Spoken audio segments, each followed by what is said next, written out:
Bandits have abducted the traditional ruler of the Pupule in Yoro local council of Taraba state, Umaru Nyala, 2 police personnel, and expectant more than 13 other persons. Local sources revealed that the attackers descended on the Pupule about 2 a.m. yesterday. The unsuspecting residents were caught off guard as the government reportedly fired shots into the air, creating panic and preventing any immediate resistance. Now, this is the 3rd time kidnapping for ransom has occurred in the village in less than 6 months. Confirming the report, the police public relations officer, Usman Abdullahi, stated the district head and 15 others have been kidnapped. He adds that the victims include an inspector and a sergeant, both residing within the community. In response to the crisis, law enforcement agencies says it has intensified efforts to track down the kidnappers. And joining me live on the news to talk about this is a security analyst, Hamid Husseini. Good afternoon. Glad to have you join me, Hamid. Yeah, good to have you too. Now, let me just get your initial thoughts regarding this kidnapping that happened in Taraba State. Yeah, so I think Taraba State, usually kidnapping in Nigeria is kidnapping and banditry is mostly restricted to Nigeria's northwest region. But Taraba State is one of those few exceptions in the northeastern Nigeria where usually we hear about Boko Haram, but Taraba is also bearing the brunt of kidnapping and banditry. And I think largely because Taraba also has a very huge landmass. If you look at it, Taraba alone is bigger than the whole of southeast Nigeria combined, which is the 3rd, I think, largest state in Nigeria in terms of landmass. And they are, being at the, at the farther in the north is also makes it, closer to Nigeria's borders. So porous borders and the larger landmass actually created some ungoverned spaces that allow criminals and other non-state actors to operate freely. So it is a very unfortunate situation, and but this is not the first time. Taraba has been having these cases actually fairly regularly.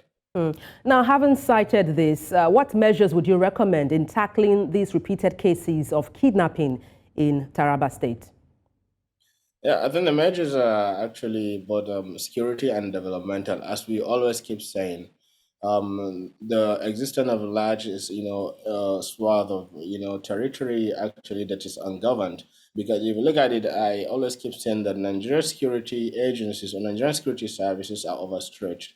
So it is impossible for them to maintain their presence in every inch of our territory.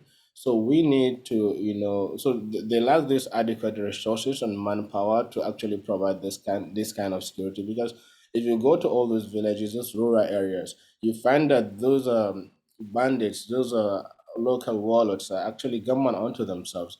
They operate freely, they dispense their own kind of justice, they extort villagers, and they do all kind of horrible things in those areas. So with the presence of security, so you may find maybe 1 or 2 police outposts there, but they are not properly manned, they are not properly equipped to actually provide security, actually counter those threats.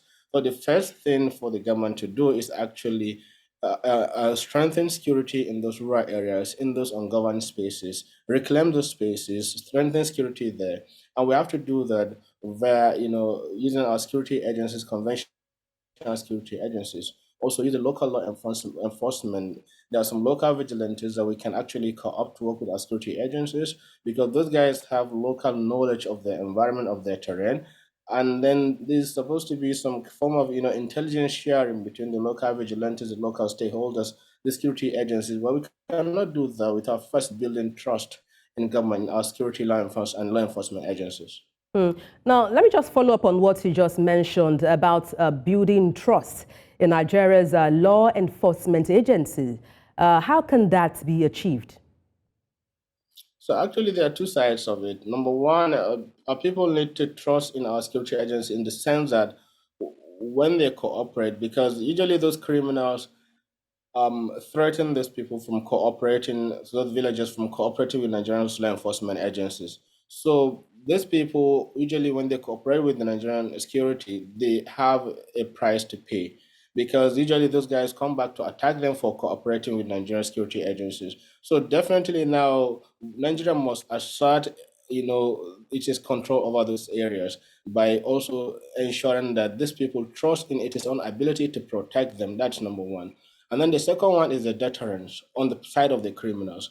For our security agencies to, establish that deterrence, to send a clear message that they have the capacity and the ability to not only confront those criminals, but to also flush them out of their safe havens, to pursue them wherever they are hiding, out of their hiding places, and project some kind of position, some form of strength, like position of strength, either in through dialogue or through the use of raw force. So these two have to be achieved actually, in the sense that we build trust in our people, in our own capability to actually protect our people, to reward their cooperation, their behavior, and also in order to send a message, clear message to those terrorists, to these criminals, that they are not going to get to go scot free. That the long arm of Nigerian justice is going to read them eventually, sooner or later. All right, thank you, Mr. Hamed Husseini, a security analyst. Thank you so much.